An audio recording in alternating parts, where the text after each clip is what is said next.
ইসলাউহা প্রবেশ করো জাহান্নামে ফাসবিরু আওলা তাসবিরু, ধৈর্য ধরো আর না ধরো এতে আমার যায় আসে না। তুমি চিল্লা পাল্লা করো, আওয়াজ করো আর থেমে থাকো, এতে যায় আসে না। সাওয়াউন আলাইকুম, উভয়টাই আমার এবং তোমাদের কাছে সমান। কেননা দুনিয়ায় থাকতে তোমরা অশ্লীলতার সঙ্গে জড়িত ছিলে, ভালো মানুষদের কাছে ছিলে না, সব সময়ের জন্য দুর্নীতির সঙ্গে জড়িত ছিলে, মানুষকে কষ্ট দিয়েছো। ইন্নামা তুজজাউনা মা কুনতুম তা'মালুন, এই জন্য পৃথিবীতে যা করেছো এর কৃতকর্মের ফল তোমরা পেতে শুরু করেছো।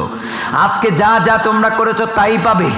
পৃথিবীতে মানুষকে জুলুম করেছো, মানুষের উপরে অন্যায় করেছো, অবিচার করেছো, তার ফলাফল আজকে পেতে শুরু করেছো।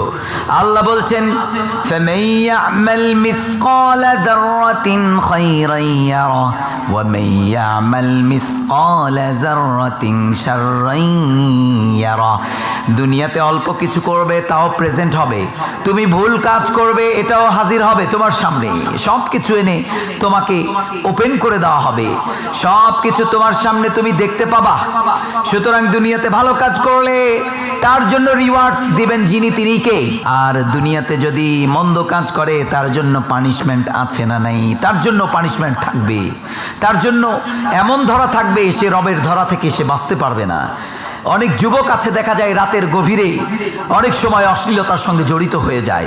আল্লাহ তাদেরকে ডেকে বলছেন ওয়ালা তাকুনু কাল্লাযীনা নাসুল্লাহা ফাআনসাহুম আনফুসাকুম উলাইকা হুমুল ফাসিকুন। আল্লাহ বললেন খবরদার তাদের মতো হবে না, খবরদার তাদের মতো হবে না যারা রাত জেগে জেগে সময়টারে নষ্ট করে দেয়, যারা রাত জেগে জেগে নিজেরা অশ্লীলতার সঙ্গে জড়িত হয়ে যায়, যারা নিজের যৌবনটাকে নষ্ট করে দেয়, তাদের মতো কখনো হবা